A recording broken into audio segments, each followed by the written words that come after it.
América Latina en el siglo XIX. ¿Qué problemas políticos y económicos enfrentaron los nuevos estados? Situación política.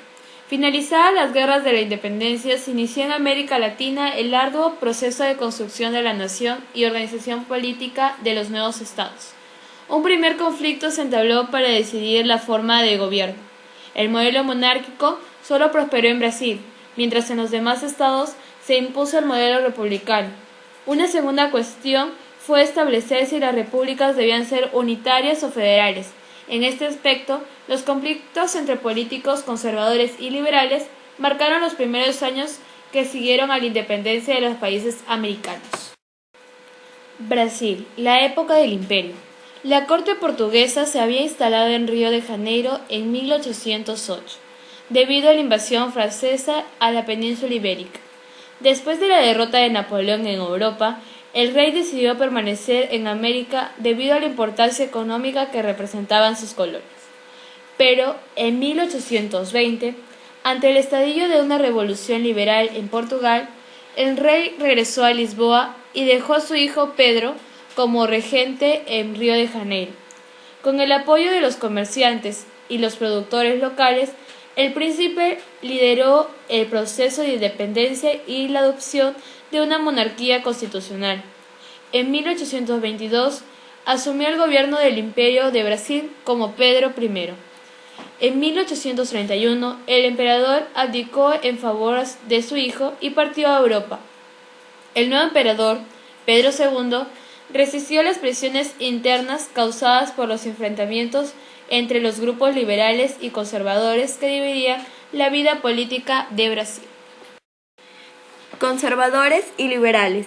Los conservadores proponían preservar las características fundamentales de la vieja sociedad colonial y apoyaban un gobierno centralizado con capacidad de tomar decisiones políticas desde la capital del país, pues creían que así se garantizaría mejor el orden. Por lo general, los conservadores eran apoyados por los grandes terratenientes, los comerciantes y los miembros de la Iglesia Católica. Los liberales eran más proclives a defender los derechos individuales y eran propulsores de la propiedad privada y el comercio libre. En el plano organizativo proponían un gobierno federal en el que cada provincia tuviese cierta autonomía. Asimismo, fomentaban la educación laica y la católica. En general, los liberales eran apoyados por los sectores sociales que anhelaban una autonomía regional y por los grupos poco beneficiados durante la colonia.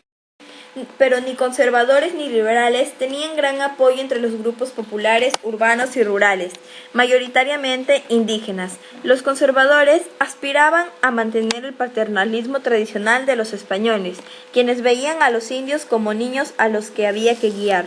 Por su parte, los liberales consideraban a los indígenas como ignorantes y responsables del atraso de sus respectivos países. Ni los conservadores ni los liberales lograron entender de que se trataba de culturas distintas que percibían la política y la economía de diferente modo.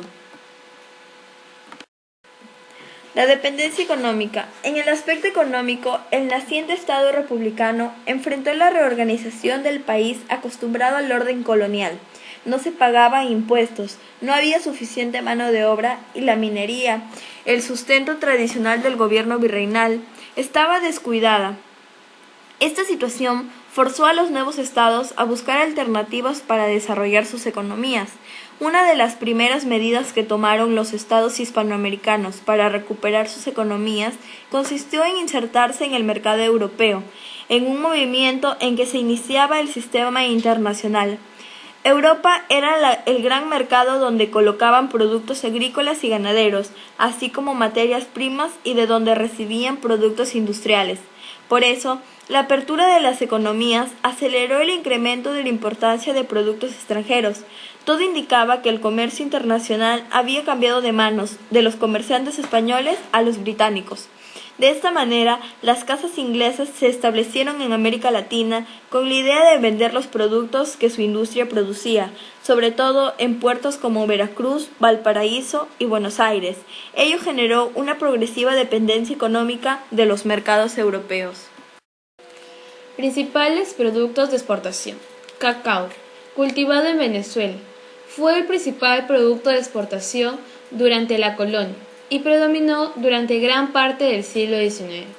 Café, producido especialmente para el mercado europeo, fue uno de los soportes de las economías brasileña, colombiana y venezolana. Ganado vacuno, se desarrolló principalmente en las llanuras de Argentina y Brasil, gracias al continuo crecimiento de los mercados europeos y a la escasa inversión requerida. Promovió indirectamente la exportación de cueros, cebo y carne salada. Guano. Las mayores reservas de este fertilizante natural se encuentran en las islas del sur peruano. Su explotación y comercialización significaron un importante ingreso para el Estado peruano. Caudillos. El fin de la colonia dejó un vacío de poder que dificultaba la creación de estados que garantizaran el cumplimiento de las leyes. Así surgieron los caudillos.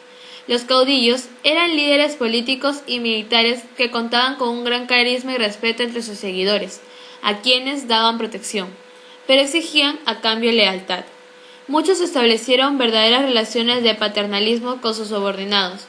Algunos solo tenían influencia regional y otros se convirtieron en figuras de gravitación nacional. Entre los principales caudillos latinoamericanos podemos mencionar a Antonio López de Santa Anna en México, Juan Manuel de Rosas en Argentina y Agustín Gamarra en el Perú. Glosario. Paternalismo. Tendencia a aplicar formas de autoridad y protección en las relaciones políticas. Sistema internacional. Red de vínculos, particularmente económicos, que se generan entre el conjunto de naciones que nacen a lo largo de los siglos XIX y XX. Dependencia económica. Subordinación de un Estado a una potencia mayor.